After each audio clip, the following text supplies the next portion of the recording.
Hey everyone, ready to dive in. Today we're all about startups, but the really cool ones. The ones pushing the limits, yeah. Exactly. We're talking about Bearhug Recruiting's funding recap from Juneteenth 2024. They focus on environmental tech and enterprise software. The company's trying to actually solve big problems. And some seriously impressive funding rounds this time around. It gives you a sense of where investors see the biggest potential, what they think is going to be huge. Right. Like, are these companies just chasing profits, or are they onto something bigger? And the amount of AI involved, it's crazy. It's everywhere you look in this recap. It really shows how AI is transforming industries across the board. It's not just a buzzword, it's the real deal. Okay, so first up, let's break down Caju AI. They're using generative AI, which is all the rage right now, to analyze customer calls. Imagine, like, every single customer interaction turned into useful data. It's like having a transcript of every customer conversation, but then AI goes through it and pulls out the gold. Exactly. Yeah. And they just got $3 million in seed funding, so investors are definitely paying attention. Growtech Ventures and Felton Group led the round. Those are some big names. They clearly see the potential here.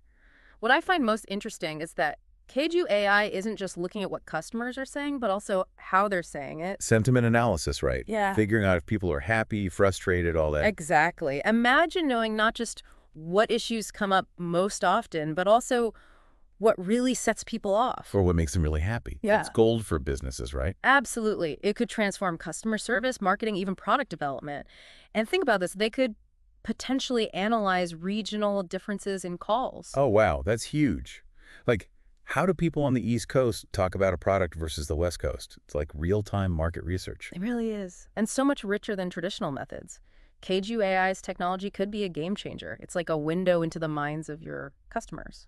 And speaking game changers, let's talk about Windborne. They're sending up AI-powered weather balloons.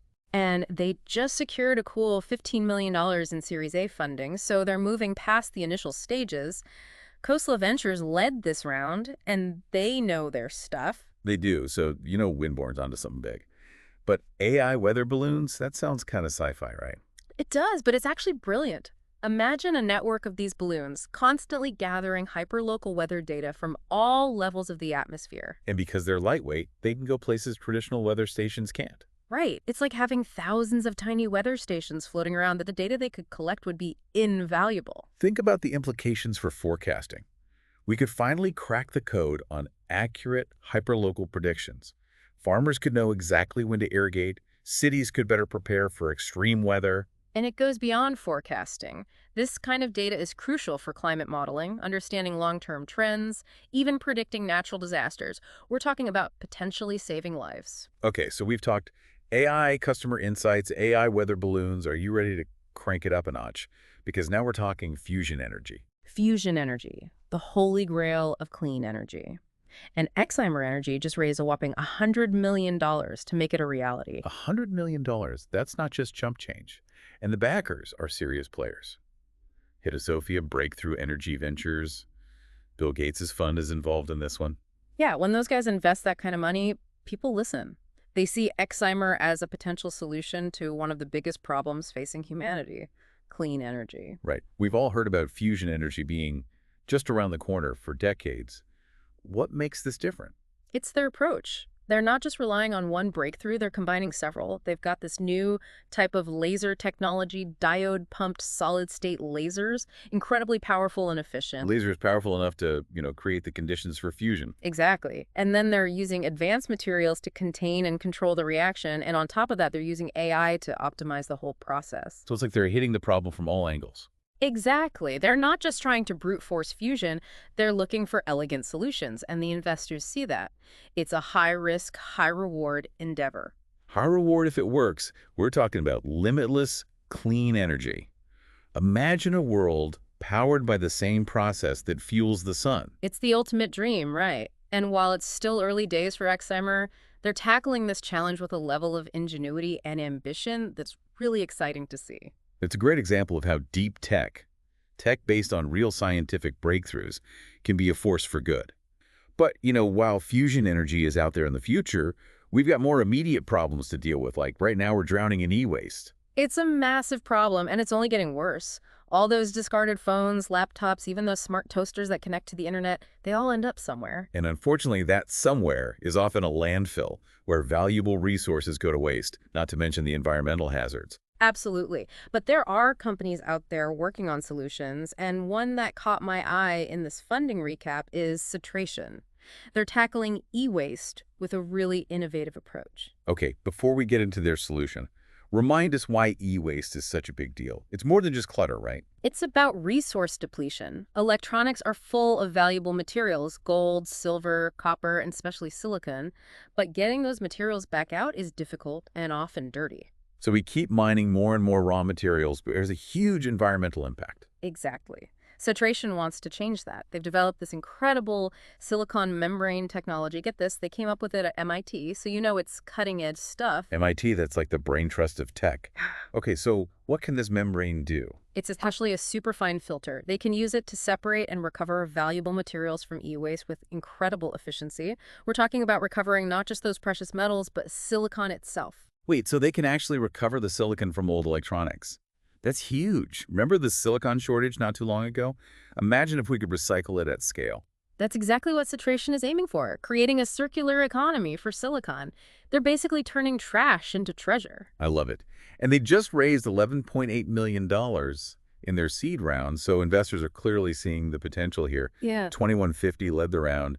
They're a big deal in the sustainability investment space. Yeah, they only back companies they believe can make a real difference. What's even cooler is that Citration's technology isn't limited to just e-waste. They can use it for mining waste remediation, even battery recycling.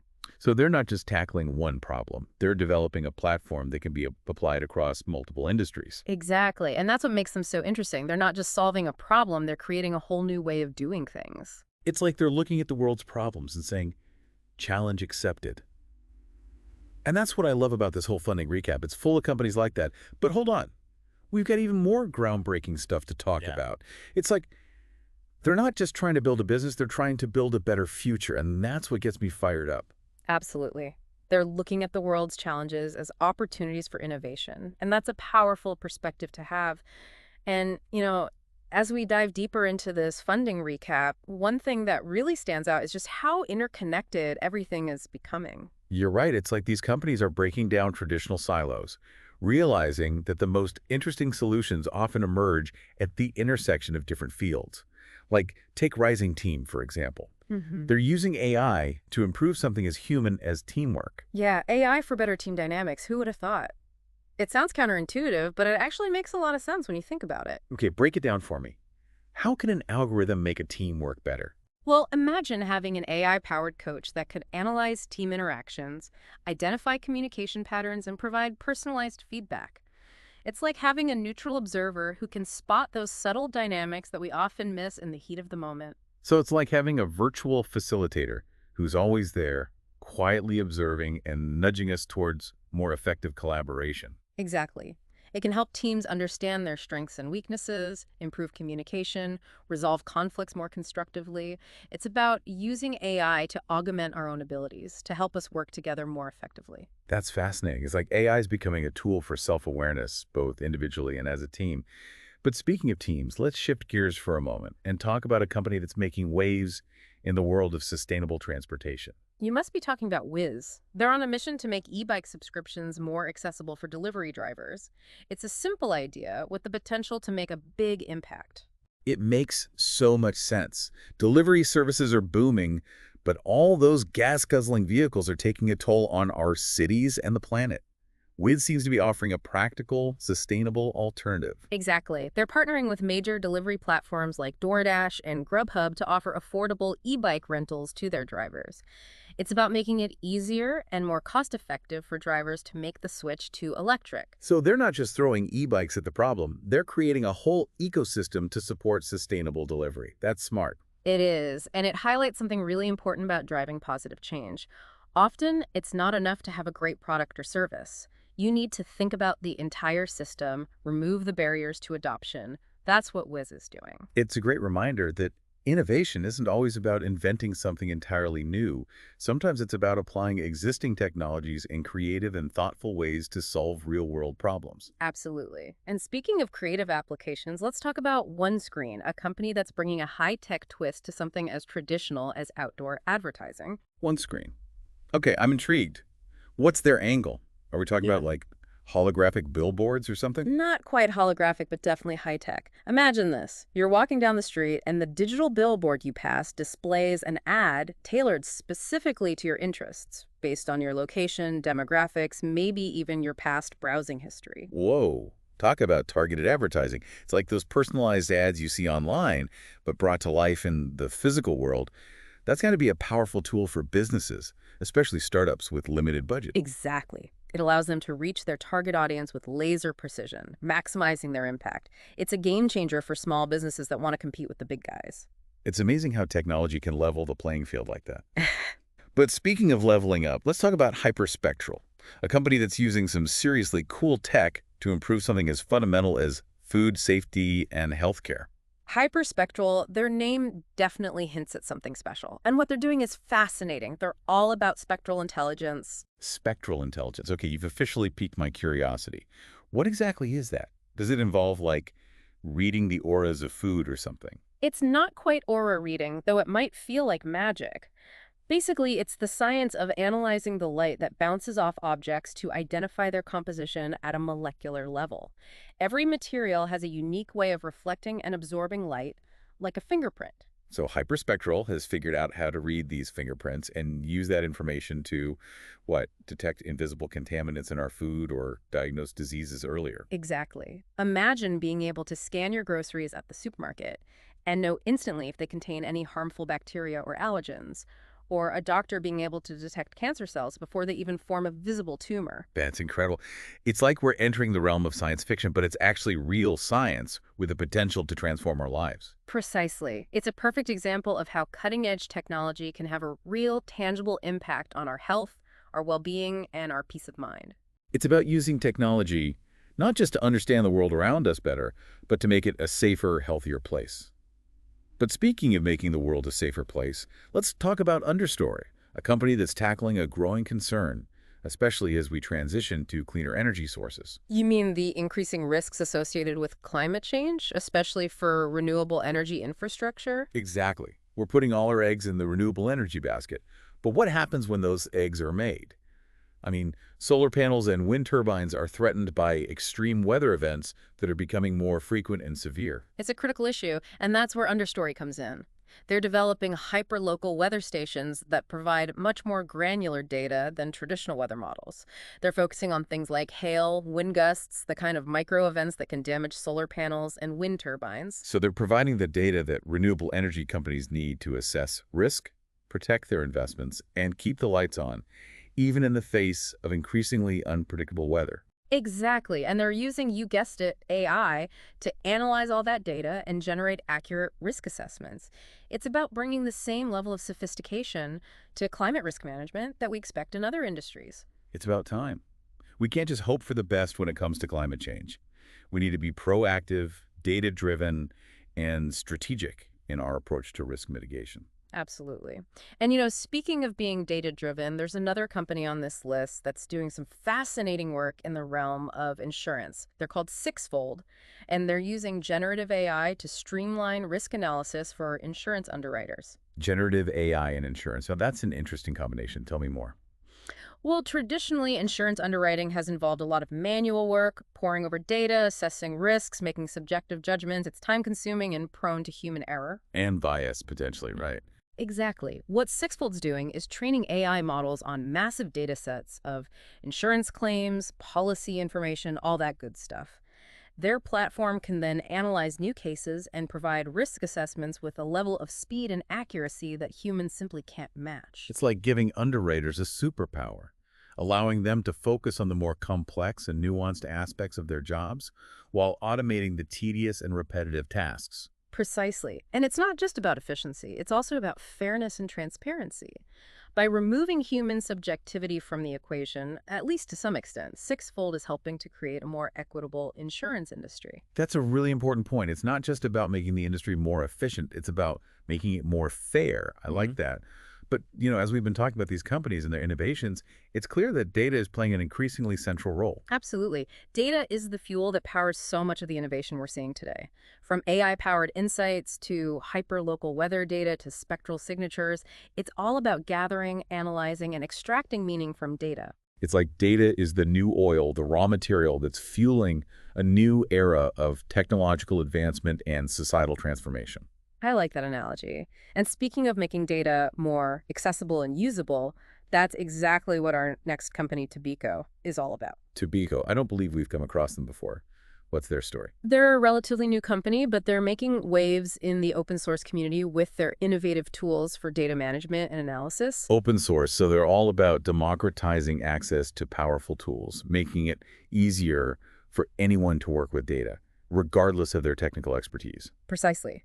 They've created two key tools, SQL Mesh and SQL Glot. Now, I know those names might sound a bit intimidating if you're not a data scientist, but Wait, hold on. Before you dive into the technical weeds, can you give us explain it to me like on 5 version? What do these tools actually do and why should we care? you got it. Imagine you have a giant room filled with boxes of Lego bricks, millions of them, all different colors and sizes, but no instructions, no organization whatsoever. That sounds overwhelming. And kind of like my basement right now, actually. Well, Tobico's tools are like the master builders, the organizers who come in and sort all those Lego bricks, categorize them, and give you the instructions you need to actually build something amazing. So they're taking the chaos of raw data and making it manageable, usable, even inspiring. Exactly. And because their tools are open source, it means anyone can use them, regardless of their budget or technical skills. It's about empowering people to explore the world of data, to ask questions, and to uncover hidden insights. I love that. It's like they're breaking down the walls of the data castle and inviting everyone into play. Exactly. Data shouldn't be the exclusive domain of big tech companies or research institutions. It's something that everyone should be able to access, explore, and learn from. And that's what makes Tobico so exciting. They're part of a growing movement to democratize data and empower individuals to make sense of the world around them. It's like we've gone on this incredible journey from analyzing customer whispers to harnessing the power of the sun. And what's amazing is that these companies are driven by more than just profit. There's a real sense of purpose, a desire to use technology for good. Absolutely. It's refreshing, actually. Mm. Okay, so as we wrap up this deep dive, is there one company or trend that's really stuck with you? What has you most excited about the future? You know, it's tough to pick just one because they all represent different pieces of the puzzle. But if I had to choose an overarching theme, it's the power of collaboration. We're seeing more and more of it, and that gives me hope. It's like that saying, if you want to go fast, go alone. If you want to go far, go together. Exactly. Startups partnering with big companies, researchers teaming up with entrepreneurs, even competitors sharing ideas. It's like everyone's realizing that the biggest challenges require a collective effort. And that's where the real breakthroughs happen, right? Mm. At the intersection of different perspectives, different disciplines. Precisely. And that's something I hope our listeners take away from this. No matter what your passion is, don't be afraid to reach out, to collaborate, to be part of something bigger than yourself. It's easy to get caught up with the lone genius myth. But the truth is, innovation thrives on connection, on shared knowledge, on that spark that happens when different minds come together. Absolutely. And that's something the startup world does really well, fostering those connections, that spirit of shared purpose. It's a reminder that even in the face of big challenges, we can achieve amazing things when we work together. It's like a giant brainstorming session for the future, and everyone's invited. I love that. So if there's one thing I hope our listeners remember, it's this. The future isn't something that just happens to us, it's something we build together. Beautifully said. The future is ours to create. And judging by the incredible innovations we've explored today, it's looking pretty bright. Thanks for joining us on this deep dive into the world of startups. We'll catch you next time for another exciting adventure into the frontiers of human ingenuity.